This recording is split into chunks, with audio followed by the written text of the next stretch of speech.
তলদেশ থেকে বেরিয়ে আসে আর সে সোজা টুরিস্টদের বোটের উপর ঝাঁপ দেয়। এতে করে সেই বোটটি একদম দুভাগ হয়ে যায়, ফলে সমস্ত টুরিস্টরা একদম পানির মধ্যে পড়ে যায়।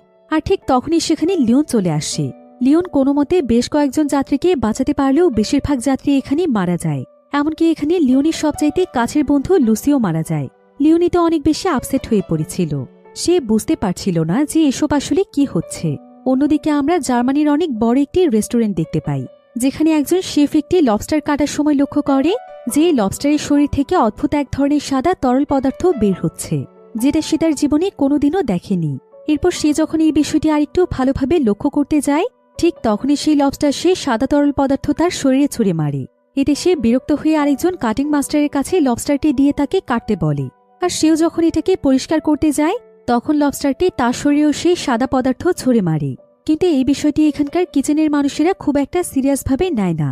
তবে সেদিন রাতের বেলা দেখা যায় যে সেই কিচেনের শেফ যখন খাবার রেডি করছিল, তখন অদ্ভুতভাবে তার পুরো শরীর কাঁপছিল। তার কাছে মনে হচ্ছিল যে তার শরীরে কোনো শক্তিই নেই, এমনকি তার শরীর অনেকটাই সাদা হয়ে যাচ্ছিল। তাই সে তার কাজটি তার অ্যাসিস্ট্যান্টকে দিয়ে দ্রুত বাইরে বেরিয়ে আসে। কিন্তু প্রত্যেকটি মিনিটে মিনিটে তার শরীর আরও খারাপ হয়ে যেতে থাকে, আর কিছুক্ষণের মধ্যেই সে সেখানে মারা যায়। আর অন্যদিকে রেস্টুরেন্টের কিচেনে দেখা যায় যে শেফের যে অ্যাসিস্ট্যান্ট এবং কাটিং মাস্টার ছিল, তাদের শরীরেও সেই তরল পদার্থ লাগার পর থেকে তারাও অনেক অসুস্থ হয়ে যাচ্ছিল। এক পর্যায়ে তাদের অবস্থা অনেক খারাপ হয়ে যায়। বিশেষ করে অ্যাসিস্ট্যান্ট অনেক বেশি অসুস্থ হয়ে পড়লে দ্রুত তাকে হসপিটালে নিয়ে আসা হয়। কিন্তু ডক্টররা